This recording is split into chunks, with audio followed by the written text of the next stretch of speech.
고린도전서 15장 1절부터 11절 그리스도의 부활이라는 말씀으로 이 새벽에 은혜 말씀 전하도록 하겠습니다. 이제 고린도 교회에는 성령께서 주시는 은사들로 인하여서 교회가 굉장히 풍성한 그런 은사를 누렸습니다. 그리고 성령 충만함도 누렸습니다. 반면에 이 교회 안에서 그 성령의 은사들 때문에 오히려 여러 가지 질서에 관한 문제들이 생기고 관계의 문제들이 생겨났습니다. 이런 문제들을 해결하기 위해서는 사도 바울은 그런 풍성한 영적 은사를 어떻게 우리가 받았는지 가장 기본적이고 핵심적인 진리를 꺼내들기 시작했습니다. 바로 부활의 복음이라는 것입니다. 성령 충만을 경험하고 교회 안에서 예배의 질서를 세워가는 성도들에게 왜 세상스럽게 십자가의 부활의 복음이 다시 필요하게 된 것일까요? 그것은 오늘 본문의 말씀을 통해서 한번 살펴보겠는데, 오늘 본문을 통해서 그 이유가 참된 십자가의 복음의 의미를 한번 살펴보도록 하겠습니다. 첫째, 복음은 우리의 영적 경험을 지탱하고 유일하고 변함없는 기초이기 때문에 그렇다는 것입니다. 성령의 충만함과 영적인 은사를 강하게 경험하다 보면은 자칫 우리가 주관적인 체험이나 감정이 신앙의 중심이 될 위험이 있습니다. 당시 고린도 교회 일부 성도들은 영적 은사에 심취한 나머지 몸의 부활을 가볍게 여기고 자신이 경험했던 신앙의 그 경험들만을 강조해서 자신이 제일 뛰어나다고 그렇게 강조한 자들이 많이 있었습니다. 특별하게 방언의 은사를 구한 자들도 그러했던 것이죠. 자신들이 이미 영적으로 완전해졌다고 착각하고 영적인 교만으로 빠져 있었던 것입니다. 이러한 상황 속에 바울은 우리가 서 있는 자리가 어디인지 명확하게 짚어주고 있습니다. 2절에 보니까 너희가 만일 내가 전한 그 말을 굳게 지키고 헛되이 믿지 아니하였으면 그로 말미암아 구원을 받으리라, 이렇게 말합니다. 우리가 기독교에 되고 구원을 받는 것은 놀라운 영적 체험이나 철학적 깨달음 때문이 아니라는 것입니다. 방언을 통한 완전한 그런 것을 누렸기 때문에 그런 것이 아니라는 것입니다. 그들이 방언을 통해서 영적으로 완전했다고, 굉장히 성숙해졌다고 생각하는 그 순간 자신은 오히려 겸손해지지 못했다는 사실을 깨달아 알아야 된다는 것이죠. 예수 그리스도께서 우리 죄를 위해 죽으시고 살아나신 것으로 인하여서 내가 구원받는 것이지, 내 삶 속에 있었던 경험 때문에 구원받는 것이 절대로 아니고 영적 은사 때문에 구원받는 것이 아니라는 것입니다. 날마다 죄와 사망의 권세에서 우리를 건져내시는 하나님의 현재적이고 지속적인 십자가 복음의 능력과 부활의 능력으로 인하여서 우리가 구원받았다는 것을 항상 깨닫고 예배 자리로 나와야 된다는 것입니다. 바로 십자가와 부활의 복음이 우리의 신앙의 중심이 되어야 된다는 것입니다. 둘째는 부활의 복음은 우리의 신앙의 허구가 아닌 명백한 역사적 사실 위에 있음을 확증해 줍니다. 성령의 역사는 때로는 우리의 이성을 뛰어넘는 신비로운 일들로 나타납니다. 하지만 우리의 신앙은 결코 주관적인 환상이나 상상력이 만들어낸 허구가 아닙니다.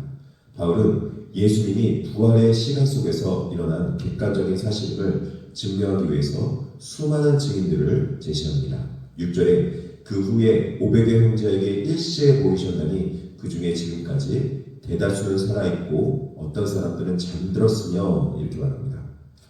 성령 충만을 받은 성도들에게 부활의 복음이 필요한 이유는 우리의 믿음이 맹목적인 신념이나 집단적인 체념이 아니라는 것입니다. 역사적 진실에 뿌리를 두고 있음을 기억하며 또 그에 대한 증인이 수많이 있다는 것을 보여주고 있는 것입니다. 육체로 부활하신 주님을 만난 증인들이 살아있다는 사실은 부활이 미화되거나 조작될 수 없는 진리이며 사실이라는 것을 말씀해 줍니다. 우리가 경험하는 성령의 임재와 질서는 바로 이 부활하신 역사적 예수 그리스도께서 지금도 살아계셔서 우리 가운데 통치하고 계신다는 가장 확실한 증거입니다. 그러므로 우리가 이 땅 가운데서 무엇보다도 예수 그리스도를 믿는 증인이 되는 삶을 살아야 되며 십자가 부활의 복음을 전하는 증인의 삶을 살아야 된다고 말하고 있는 것입니다. 우리는 허구 속에서 믿는 것이 절대로 아닙니다. 예수 그리스도의 십자가의 복음이 진리라는 사실을 믿고 그 진리 가운데 신앙생활을 해야 되는 것입니다. 세 번째는 부활의 복음은 영적 교만을 무너뜨리고 우리를 참된 은혜와 헌신의 자리로 이끌기 때문에 그렇습니다. 이 영적인 은사는 원래 교회를 세우고 교회를 질서 있게 세우며 봉사를 할 수 있도록 하게 만드는 것이었습니다. 그런데 이 영적 은사가 오히려 자기의 자랑의 도구가 되고 또 그리고 교회를 세워야 되는데 교회를 무너뜨리고 회방하는 그런 도구가 되어버렸던 것입니다. 그러나 부활하신 주님 만난 사람은 결코 자기 자신을 자랑할 수 없습니다.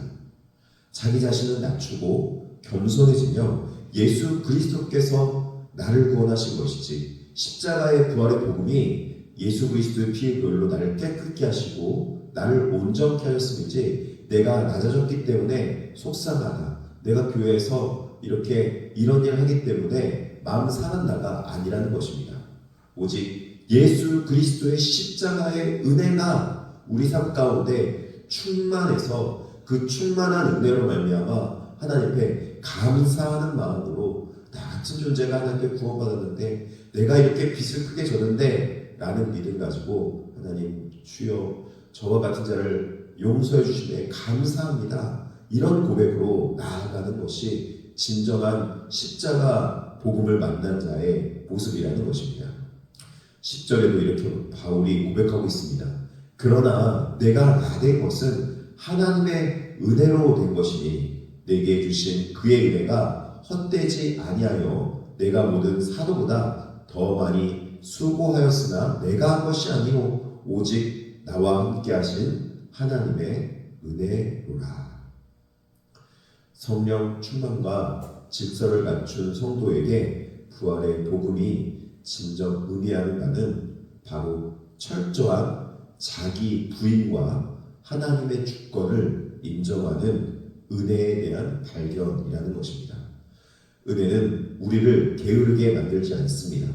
오히려 인간의 공로를 내세울 수 없는 자리에서 부활하신 주님을 위해 가장 거룩하고 치열하게 헌신하도록 이끌어가는 것입니다. 내가 가진 영적인 은사, 내가 지키는 교회의 질서, 이 모든 것 끝에는 결국 내가 한 것이 아니오 오직 하나님의 은혜로라 라는 고백만 남아야 하는 것입니다. 그러므로 사랑하는 성도 여러분, 흔들리지 않는 구원의 완성인 부활의 복음을 굳게 붙잡고 주관적인 체험 가운데 머무는 시간이 아니라 십자가 부활의 복음의 진리에 머무는 신앙이 되기를 진심으로 축복합니다. 그래서 내게 주신 성령 충만함으로 오히려 교만하지 않고 겸손하게 섬기는 복된 신앙의 삶이 되기를 진심으로 축복합니다. 기도하겠습니다. 사랑과 은혜가 풍성하신 하나님 아버지 감사합니다. 우리를 흔들리지 않는 반석이신 예수 그리스도 십자가 부활의 복음 위에 신앙생활하게 하시네 감사합니다. 성령 충만함과 질서 안에서 우리의 신앙이 주관적인 감정에 흔들리지 않아서 오히려 겸손하며 교만하지 않고 명백한 역사적 진리 위에서 온전히 믿음의 반석 위에 굳건히 신앙하게 하여 주시옵소서. 우리 주변에 이 십자가 부활의 복음으로 인하여서 은혜 받은 백성들이 많이 있었으면 좋겠습니다. 주님, 무엇보다도 육신의 연약함으로 인해서 고통받고 있는 자들 예수 그리스도의 피의 보혈로 깨끗게 하여 주시옵시고 재정적으로 어려운 백성들도 주께서 온전히 회복시켜 주시오며 무엇보다도 성령 충만, 은혜 충만한 백성들 다 될 수 있도록 주께서 역사하여 주시옵소서. 무엇보다도 하나님 우리 교회를 믿음의 반석에 세우시고 든든하게 세워가 주시옵소서. 예수님의 이름으로 기도합나이다. 아멘.